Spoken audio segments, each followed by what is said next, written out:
Halo semuanya, perkenalkan nama saya Gilbert Sumendap, mahasiswa Universitas Negeri Manado dengan Prodi Ilmu Kesehatan Masyarakat. Video ini saya buat dengan tujuan memasukkan tugas mata kuliah penulisan ilmiah. Masuk pada manuskrip. Definisi manuskrip menurut KBBI adalah naskah tulisan tangan yang menjadi kajian filologi atau naskah baik tulisan tangan maupun ketikan. Manuskrip terdiri dari kata manu dan skrip yang diartikan sebagai tulisan tangan. Manuskrip merupakan sebuah naskah tulisan tangan yang sudah ada sejak dahulu hingga masih ada sampai saat ini.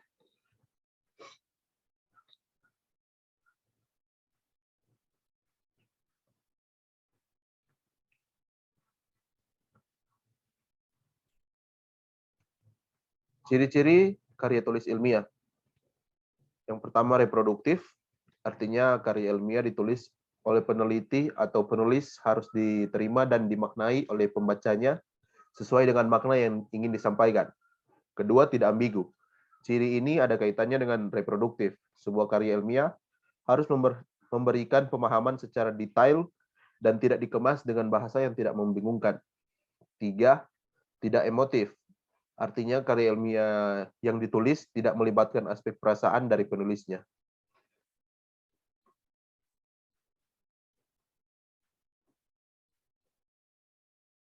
Keempat, menggunakan bahasa baku agar mudah dipahami. Penggunaan bahasa baku itu meliputi setiap aspek tulisannya, mulai dari penulis sumber, teori, hingga penulisan kesimpulan. Ketidakbakuan pada tulisan karya ilmiah hanya akan membuat pembacanya bingung dan apa yang ingin disampaikan dalam tulisan tidak dipahami pembaca. Kelima, menggunakan kaidah keilmuan.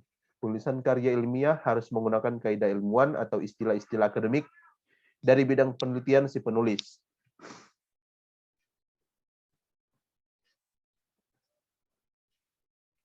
Keenam, bersifat dekoratif. Artinya penulis karya ilmiah harus menggunakan istilah atau kata yang memiliki satu makna. Rasional artinya penulis harus menonjolkan keruntutan pikiran yang logis dan kecermatan penelitian.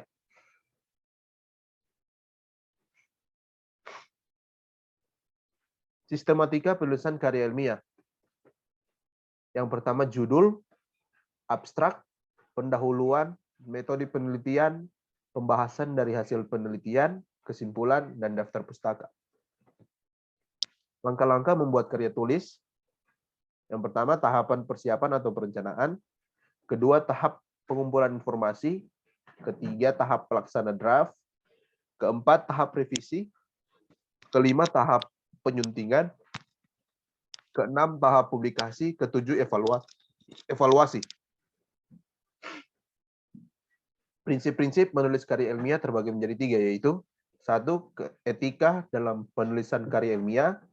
Kedua, proses berpikir ilmiah. Ketiga, syarat-syarat karya ilmiah. Etika dalam penulisan karya ilmiah. Yang pertama, harus akurat dalam menulis. Kedua, jujur dalam menulis. Ketiga, menjunjung tinggi tanggung jawab, kerjakan sesuai deadline. Keempat, tidak boleh mengubah fakta dengan dugaan. Kelima, tidak boleh menyembunyikan kebenaran dengan menggunakan ambiguitas. Lanjut, proses berpikir ilmiah. Pertama, berpikir deduktif. Menarik kesimpulan dari pernyataan umum menuju pernyataan-pernyataan khusus dengan menggunakan penalaran atau atas rasio. Kedua, berpikir induktif, mengambil kesimpulan dimulai dari pernyataan-pernyataan atau fakta-fakta khusus menuju kesimpulan yang bersifat umum, menarik kesimpulan umum dari data khusus berdasarkan pengamatan, tidak menggunakan rasio atau penalaran, tetapi menggunakan cara lain, yakni menggeneralisasikan fakta melalui statistik. Ketiga, berpikir ilmiah. Merumuskan masalah, yakni mengajukan pertanyaan-pertanyaan untuk dijawab. Pertanyaan diajukan hendaknya mengandung banyak kemungkinan jawabannya. Mengajukan hipotesis, yakni jawaban sementara atau dugaan jawaban dari pernyataan di atas. Verifikasi data, mengumpulkan data secara empiris, kemudian mengolah dan menganalisis data untuk menguji benar tidaknya hipotesis Dan terakhir, menarik kesimpulan menentukan jawaban-jawaban definitif dari setiap masalah yang diajukan atas dasar pembuktian atau pengujian secara empiris. Berikut syarat-syarat karya ilmiah. 1. Berdasarkan hasil penelitian. 2. Pembahasan bersifat objektif sesuai dengan fakta. 3.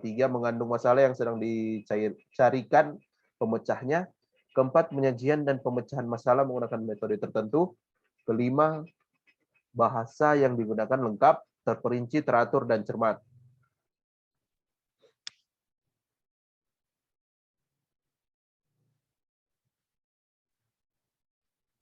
Menulis sitasi di kalimat awal teks.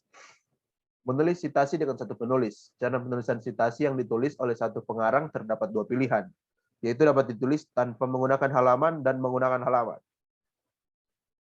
Menulis sitasi dua penulis. Teknik penulisan sitasi dua pengarang ini maka sumber sitasi di awal kalimat dapat ditulis sebagai berikut.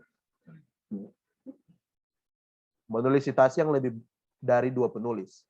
Cara menulis sitasi dengan lebih dari dua pengarang, yaitu dengan singkatan kode penulis sitasi. Sumber sitasi di akhir kalimat. Teknik penulisan sumber sitasi di akhir kalimat juga memiliki perbedaan di masing-masing jumlah penulisnya, yaitu satu penulis. Penulis sumber sitasi dengan satu penulis ini juga memiliki dua cara, yaitu dapat menggunakan halaman dan tanpa menggunakan halaman. Dua penulis. Teknik penulisan sitasi dua pengarang pada sumber sitasi di akhir kalimat dengan menggunakan nomor halaman menjadi berikut. Cara menulis sitasi dua sumber referensi atau lebih. Cara mensitasi jurnal, skripsi, artikel atau karya ilmiah lainnya dengan sumber referensi lebih dari dua tentunya akan berbeda dengan sumber yang hanya berjumlah satu. Penulisan sitasi referensi tersebut dapat ditulis dengan cara berikut. Terakhir, cara menulis sitasi tidak ada nama penulis. Beberapa sumber referensi buku terkadang tidak mencantumkan nama penulisnya. Maka dari itu, beberapa cara membuat sitasi tanpa menulis referensi buku adalah dengan mencantumkan lembaga atau badan yang ada pada identitas buku, jurnal, dan sebagainya. Terima kasih.